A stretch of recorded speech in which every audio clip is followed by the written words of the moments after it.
Good morning, everyone. Good morning, good morning, good morning. Good morning, everyone. If I could have everyone take their seats.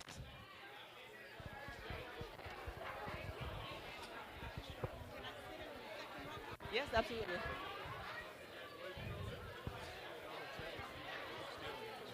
Yes.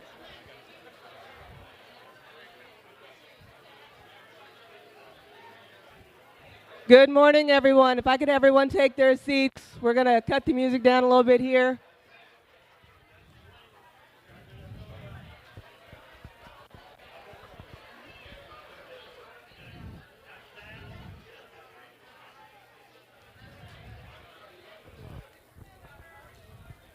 It is a balmy 76 degrees outside. It's sunny.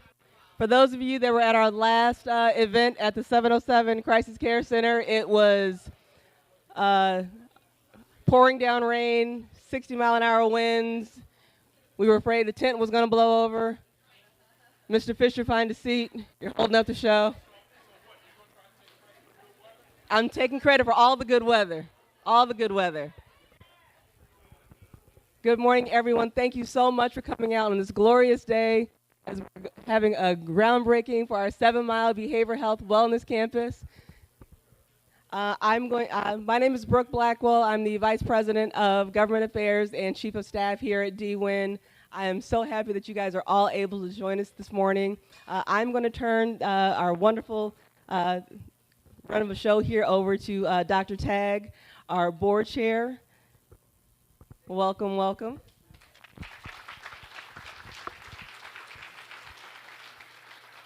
Thank you, Brooke. I mean, I have to say it again. We cannot have asked for a better day for this event. This is absolutely outstanding. So welcome to all of you again. It's a pleasure to see you join us, namely the DWIN board, as well as the leadership staff, as we reach another milestone today. I'm Cynthia Tagg, as has been stated, and I'm the board chair representing the other board members that are all rooting and have been striving for this event to occur.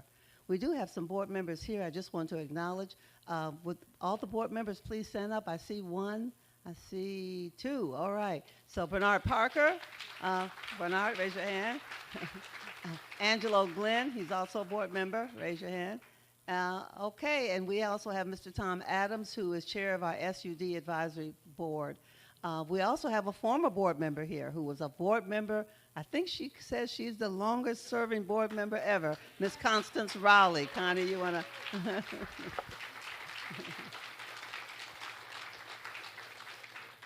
So I just want to make sure I recognize that the full board is behind the efforts of DWIN and the work that we've been accomplishing in this last few weeks especially. I've been on the board now for about 12 years. I'm also a public health professional and also by former public health director for the city of Detroit. So one of the things that I've always been involved in and one of the things I've always pushed is access to health care. We know that health, in the World Health Organization's definition, health is not just the absence of disease or infirmity, but it's physical, mental, and social well-being. And in order to achieve these things, you have to have access to coordinated quality care, and that's what we're about today, and that's why we're here today. This center has long been a goal of DWIN and our board, and we are pleased that it will be a multi-purpose center. It will be a center that has not only behavioral health, which is our landmark services, our key service, but we'll also have physical health and some other things that go along with that. So we're here in the community. People didn't have to come to us. We're going to be here where they can easily access the care and the services that they need and that we can provide.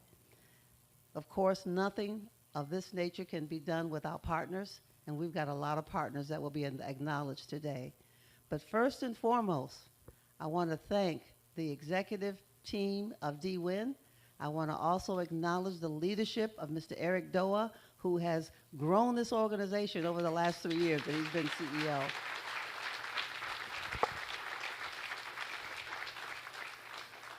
Working with Mr. Doa, between Mr. Doa, the board, and all the other partners that you'll hear about shortly, we have seen a lot of accomplishments. We've grown this organization, and we are doing our job in providing and living up to our name, Detroit Wayne Integrated Healthcare Network. So at this point, I'm going to sit down, and I want you to hear from the experts on this. And Mr. Eric Doerr, won't you come up and let us welcome you and applaud you for all this work and for your leadership.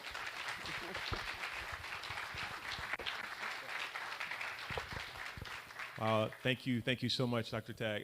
Brooke, I think you changed the script on us. The tent is standing and everything. It's a bright, sunny day. I mean, can you imagine this wonderful, wonderful, wonderful setting here? Like Dr. Tagg said, so much of this would not be possible without not only this extraordinary board, but our staff, our provider network, the people we serve. Thank you for trusting us with your families.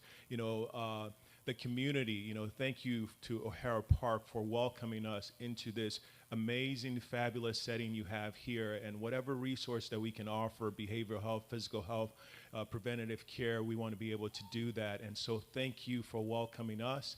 And not only are we going to be your neighbors, we're going to be your friend, we're going to be your family in this setting, because it matters the work that you have done and the work that you will continue to do. We have some outstanding folks here, so I will try my best not to talk too much here, because otherwise Brooke will start giving me all of the hints that she often does. In the season of basketball season, before I get there, I want to acknowledge truly all of the leaders are here, and all of you are, but to our judges who are here, Judge Kenny, Judge Mack, let's see here. Well, where are all of the judges? Oh my goodness, I can't believe. Judge Burton, Chief Judge Burton, all of them, thank you so much for your leadership, your guidance. To all of our folks with the county, our council people, thank you. So we can make this easy, and if I may just ask you to just please stand so I can acknowledge you. To all of our commissioners, please, if I miss anyone, fault my head and not my heart, because truly I just want to thank you so much for everything. I appreciate it. So, this structure here that will be built in 18 months, Michael, I am not saying 24. It's going to be 18, okay? And if I have anything to do with it, it might be a little faster than that. But when we first started this journey here, and I spoke with the board as to how we could get this done, it was boldness in that speech, but it was not just boldness because that was just how I wanted to say it. I knew it could be done. I knew that we would come to some challenges, some difficulties, of course, because that's what happens, along the sort of journey. But I remember, as we talk all things basketball season, the great coach, John Wooden, said, when you improve a little each day, big things happen. And so these are some of the big things that are happening here for DWIHN. You look at 707, we now have a 24-hour crisis facility there. That is extraordinary, to be able to offer behavioral health services for men, women, and children starting at ages 5 and up. That is extraordinary work that's being done. You talk about what we're going to do in our downriver community there to bring services there too when you talk about crisis services. Again, bold leadership making those marks. But before I go any further though, when I introduced the idea of a public-private partnership to the board, it was a concept truly that when you do the work that we do in this public space, very rarely do we venture and do something like that. And so there was a strangeness about it, but I reached forward to my good friend, Ron Bogie, who, as he stands there, certainly doesn't want all of the attention being placed upon him. But I remember that phone call so well as I was driving down I-94, and he said, I think we can do something extraordinary. And of course, I have other things on my mind, and Ron is talking, because if you've ever met him, you will realize that he is not only, 100% all of the time going, but he is just an amazing individual, an amazing businessman, but just an amazing brother. And so the idea of a public-private partnership was one that came to birth because he believed in this organization, in DWIN, and he believed that we could get it done. But we took it a step further, because when I said to him, Ron, how are we going to do this? You know, because you're talking here something extraordinary, something so bold that I've never seen done before. He says, E, trust me, we're going to get it done, because if we fail, we're going to get up again and keep moving, because we're going to make it happen. He says, because for the people of Wayne County, for the people of this region, it matters for us to get it right, and we're going to do it. And so this land that you see here that's going to have this beautiful, beautiful edifice on it is because of the graciousness of Ron Bogie, you know, being able to think forward, but also to our legislative partners, you know, on both sides, because when it comes to behavioral health, it is not about sides, it's about doing the right thing to help vulnerable folks. And both Democrats and Republicans came together. So I truly want to thank the folks in Lansing for this, an amazing, enormous grant of $60 million to erect this structure here. This wasn't easy at all, you know.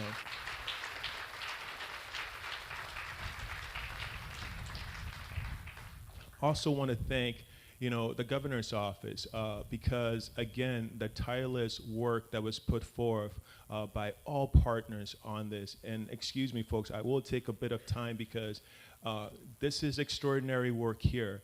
And so from the governor's office to our legislators to our department, you're going to hear from my good friend pretty soon here, Director Hertel, for just their extraordinary support, you know, in order to make this happen. I see one of our former board members here, Dr. Taylor. Dr. Taylor, I'm just acknowledging you as well. Thank you so much for your presence. Again, you know, when we show up on a day like this, it appears as if these things just came about, you know, yesterday. These were ideas that were born some many years ago by folks who are a lot brighter, a lot smarter, a lot wiser than I am. But I'll tell you one thing that this executive staff, this leadership got a hold of, and that was leading with boldness. And we knew that this would be an enormous task to take on, but we were not afraid of it. In fact, we were courageous in going into it, because we knew just that. What would be the worst thing that would happen?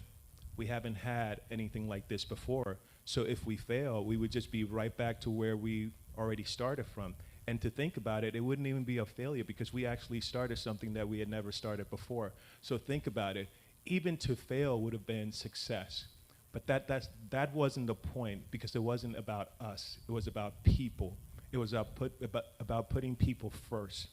And I've always said, even to my provider partners, those partners who I have today, those who I will have in the future, if it's not about putting people first, then it's not a conversation that you and I are having that's going to go very far, especially in this work, because we put people first. That's what we do. And I think we have seen what results when you put people first.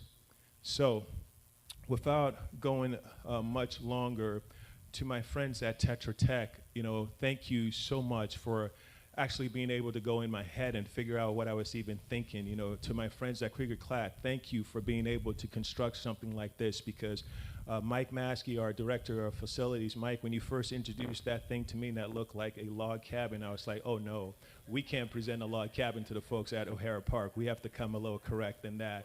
So thank you, Michael, you know, for actually being able to figure out what I couldn't express in words to put down, you know, on paper. Thank you for your patience, you know, to Grace Wolf, to Dr. Fahim, Dr. Mammo, and all of the extraordinary folks who've made this happen. To our staff, I want to thank you to our staff. This work that you do doesn't go unnoticed, and I hope you know that. If there isn't anything that you will ever receive or hear from me, you will always know that my thanks to you is why we are here at this moment. But I want to take just this 15 seconds here to extend a special thanks to my partner, my assistant, Ms. Vanessa Bradford, who has given so much to this organization.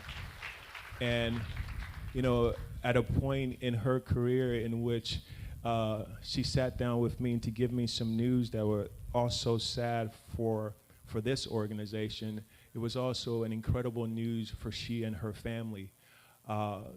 Vanessa has stuck with me through it all, and when folks talk about people you work with, I never referred to her as my assistant. She's my partner, because in order for you to do anything in that office of the CEO, you have to get through Vanessa Bradford, and that's just it. I mean, she protects me in so many ways, but she has been just an extraordinary friend.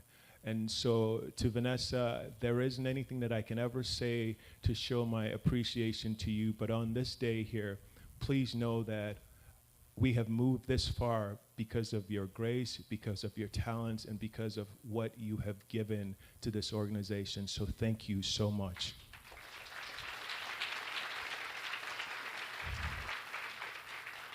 And so with that, as I find myself up against it, I'm going to call on my good friend, Director Elizabeth Hertel, who is such an extraordinary leader, and you've given me a task, and I hope I have come pretty close to it.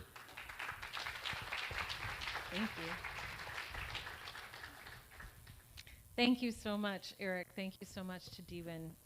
Thank you so much to O'Hare Park, first and foremost, for welcoming us into your neighborhood. Last time I was here, it was to do a groundbreaking for that beautiful, beautiful building that now the Department of Health and Human Services is living in. And we're so grateful to be part of your community, for your openness to allowing us to work with others to expand the services that we can offer here. I'd also like to acknowledge my friend Ron Bogie for helping us make this a reality and being forward-thinking in what we could do for the neighbors that we have here. So I'm grateful. As you know, it's a priority of mine and the governor to make sure that people have access to health care when and where they need it. And it's so important to make sure that we take down those barriers for people to get to the care that they need. So bringing that care into their neighborhood and into their community is one of the best ways to do that. And I'm really grateful to the governor for her continued commitment, to the legislature for their continued openness to dedicate funds for us to continue to do this. I'm so grateful to Wayne County and the city of Detroit, Mayor Duggan, Chief White, for continuing to advocate on behalf of your citizens to get access to behavioral health care. It's so important that we're all working toward the same goal, and it's wonderful, wonderful days like this, outside of the beautiful weather, where we get to start building a building that's going to offer these sorts of things in this neighborhood. I could not be more grateful to be here today with all of you in this neighborhood to welcome the addition of these services here. Thank you so much for inviting me. Thank you so much for doing a groundbreaking or a ribbon cutting about every 6 weeks. I look forward to the next one. I will say, especially to Eric and the staff at DWIHN, your continued openness and partnership with what we're looking to see across the state and in this area specifically is going to make a difference for generations to come, and we could not thank you enough for that partnership. So thank you all very much.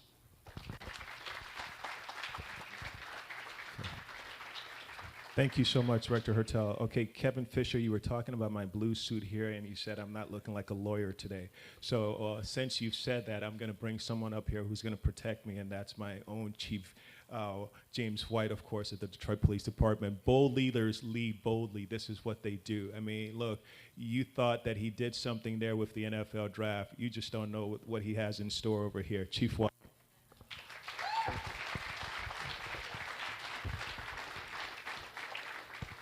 Good morning, everyone, and nice blue suit. I told him that way. So, I'm going to break one of the biggest rules with public speaking, and that's saying names, because you always forget one. So the one that I forget or two that I forget, please forgive me ahead of time. But I would be remiss if I didn't start off by first thanking Eric Dolan. I mean, he has been just an amazing partner, not just for the Detroit Police Department, but for the city of Detroit. So here goes some names that I'm going to put out that I have to thank. Our governor, our mayor, Mayor Mike Duggan, Alicia Bell, Warren Evans, Tricia Stein, Andrea Smith, Captain Leonard Gilbert, James Tate Councilman, Judge Kenny, Judge Burton, Judge Mack, Director Hertel, Brooke Blackwell, Andrea Smith. These are folks that care, and I did say Alicia Bell, didn't I? I'm going to say it again, because Alicia and I have been doing this since I was a sergeant at the 6th Precinct. And these are folks who have cared long beyond caring became popular the last few years. Everybody wants to be known for caring. We should all feel that way. But I remember the dark times and the dark days and when it wasn't as popular, and they have always been there. So can we give them a big hand, please?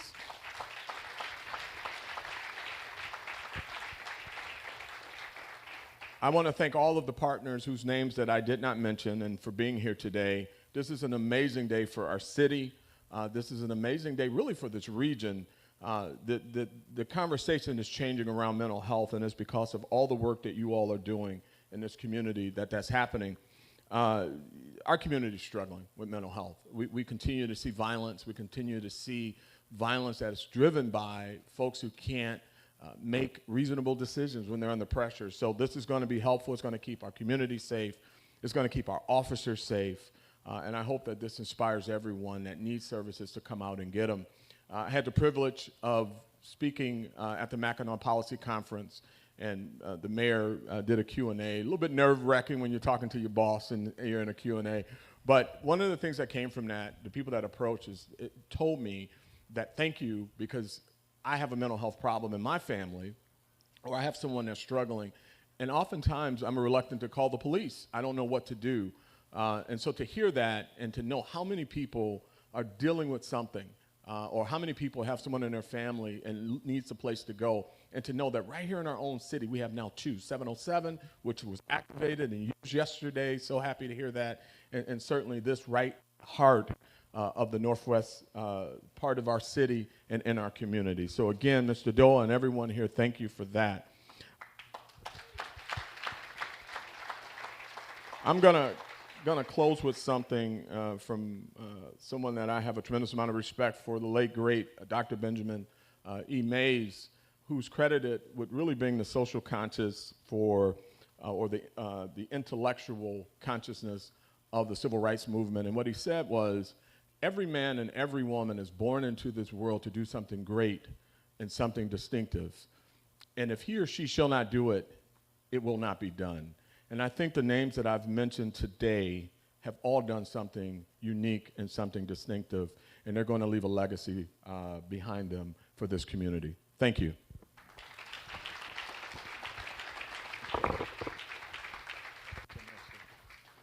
Thank you so much, Chief White. So, I should say something at least about the structure, right? Because it seemed like I kind of like just skipped over that. Okay, so let me get my bearings right here. So $60 million, folks, this is what we're looking at here, a 52-bed facility here for crisis services for men, women, and children. It's going to offer not only preventative services in terms of dental, vision, and other primary care will be provided here as well. But think about this. I mean, we sit right across from, my bigger boss's office here in Director Hertel. So I'll be right in her backyard, to stop by and say, hey, DWIHN needs more general fund, because that's why I'm hearing from Mr. Parker. So just want you to know that, Director Hertel, okay? So, but you know what? It is great leaders who lead so boldly, and they are innovative, and they are not afraid to take bold steps and pivot.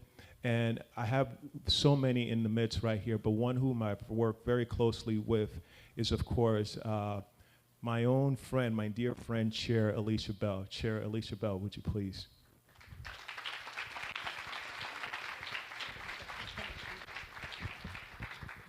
Good morning, everyone. I am Alicia Bell, Chair of the Wayne County Commission, and this is a marvelous occasion. Marvelous occasion. And God knew it because he performed and gave us great weather for this occasion. Without a vision, the people perish. Without a vision, the people perish. And I am so grateful to the visionaries on the DWIHN board, the DWIHN leadership, to all of the partners who've made this possible today. We are doing great things in Wayne County and the city of Detroit First, as was mentioned, with the first site down on Milwaukee, now with this site coming on board right here in the heart of the neighborhood. Who would have thought 10, 20, 30 years ago that we would have this? But this is a much needed service, a much needed asset to our community. And I'm just so thankful for the visionaries to brought this to us. We at the Wayne County Commission are so very supportive. And I want to again recognize Commissioner Martha G. Scott. I could not stand here and not do that. Thank you, Commissioner Scott, for being here. But this is something that is going to benefit our entire community. As all of you know, for many years, the jail has served as the mental health institution for our community, and that is absolutely unacceptable. With these two facilities coming on board, we all know that we care, Chief, and that we're going to do right by our citizens. So again, thank you to everyone to put this on, and I can't wait to come back in 16 months, maybe, when the building is open and we can celebrate and make sure that everyone knows that we care for the community and we're doing big things right here in Wayne County, Detroit, to make sure that we provide things for our citizens. Thank you all so much. Thank you.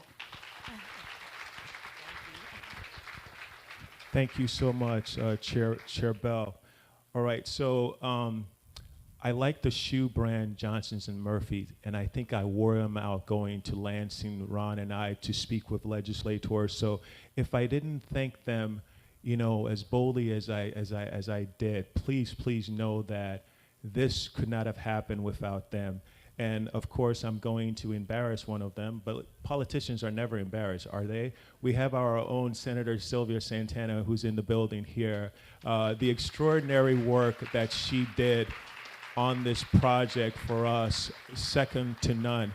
Ron, I think there was a moment there where she had folks saying that, no, I will only take Zoom calls from them because every time they show up, they stay for a long, long time. So Sylvia Santana, thank you, Senator, for all of your graciousness. And of course, our partners at Wayne County, of course, Executive Warren Heavens has been so extraordinary in his support for all the work that we're doing here at DWIHN. But of course, the Chief of Staff came over here because, Brian, you know what? We had to have you come and say something, my friend. So thank you so much, Brian, for all the work that you do as in your partnership. Thank you, thank you. Well, good morning.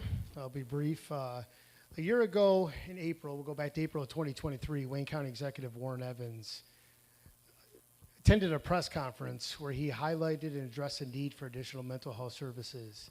And with over 5 decades of public service experience, Executive Evans is certainly qualified to speak to just how many folks end up in the criminal justice system as opposed to the mental health system where they deserve to be treated. And you fast forward 1 year later to April of 2024, we're at the grand opening of 707, and so that his vision came to light through this partnership. And here we are just 2 months later, announcing yet again the 7 Mile Behavioral Wellness Campus, and it's just remarkable. It's a remarkable feat to what's happening here, and on behalf of Wayne County Executive, he's very excited to be a part of this partnership. To CEO Eric Doa, to the entire DWIHN team and all the board members, to all of our partners, we remain committed to our partnership, and thank you.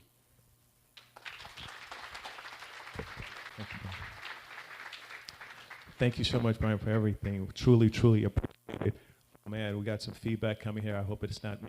Okay, so to our friends at Wayne County, once again, you know, the partnership that's been formed, we do, has truly been extraordinary. So, of course, Councilman Tate, so let me just tell you something about my good friend, Councilman Tate, all right? So he has my number, but he calls Vanessa and he says, I'm trying to track down Eric. Where is he? Then he reaches out to my board members and he says, where is he? So I'm in Mackinac, I'm getting something from board members like, Tate is looking for you, Tate is looking for you. I'm like, Tate is looking for me, Tate got my number. So of course he calls me this week and he says, what are you doing in my neighborhood? I was like, you know what I'm doing in your neighborhood, come on now, okay? Of course, Councilman Tate, thank you for your partnership, but you know I gotta hear something from you here for welcoming us into this amazing, amazing neighborhood. So Councilman James Tate.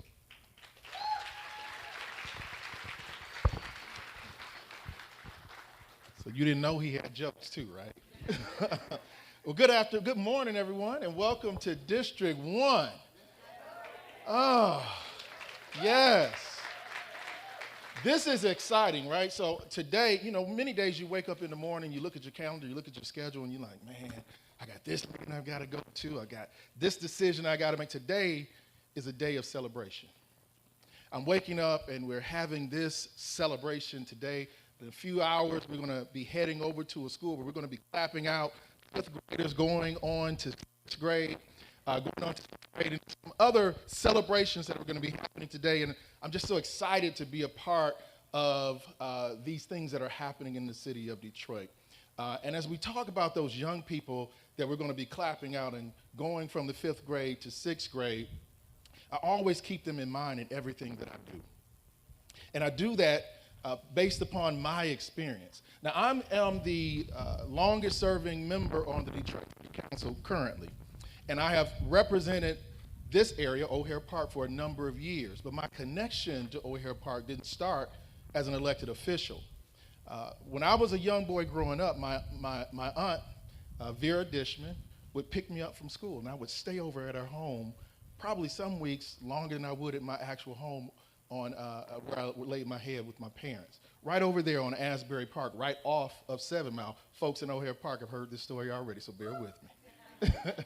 So I'm excited about this. And I remember when I was growing up, I see this building that was here, this huge building. You remember that huge building that was here, the Arnold home, right? But I didn't know it was the Arnold home. I just knew it was a huge building. But over the years, that huge building went into disrepair. And it was to the point where you would have bricks being fallen down and bad things happening inside of that facility. And I was so thankful and honored to be at the point where when I was elected to city council, I was able to get that building demolished. Now, when you demolish an old building, because it was a little over 100 years, I'm real sentimental about buildings. You tear them down, you got to make sure something springs up from it.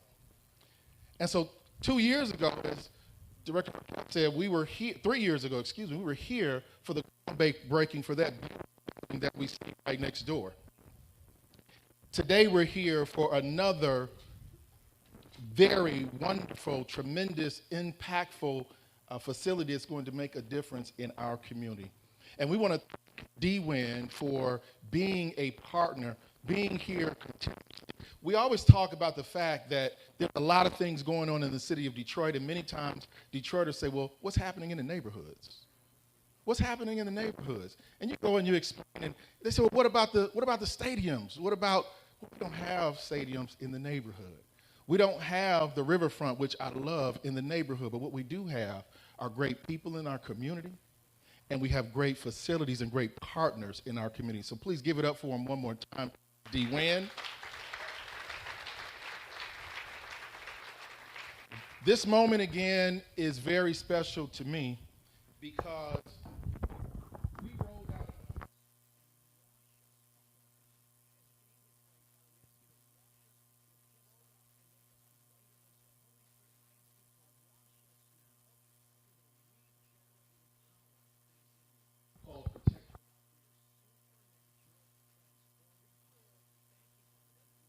Detroit.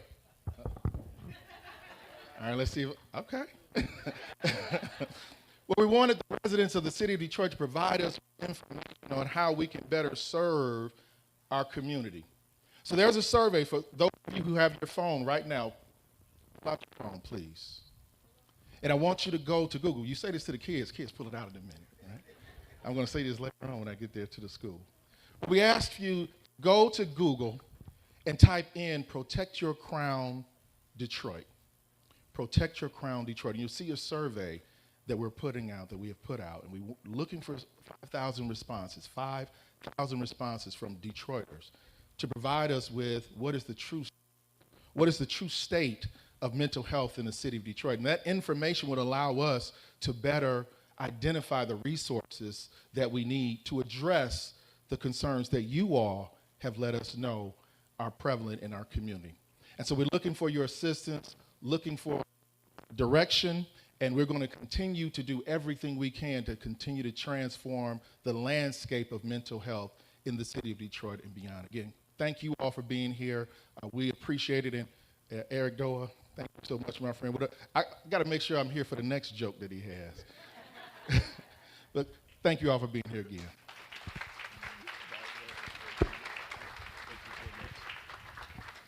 Okay, so I don't know if you guys saw what was happening when Brooke Blackwell got up because of this microphone fiasco. Like, she just walked over there and she was parting the sea.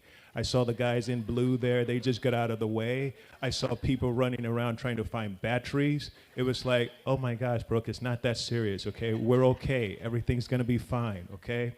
All right. And so, of course, as we're coming to the end of it all, the microphone is fine.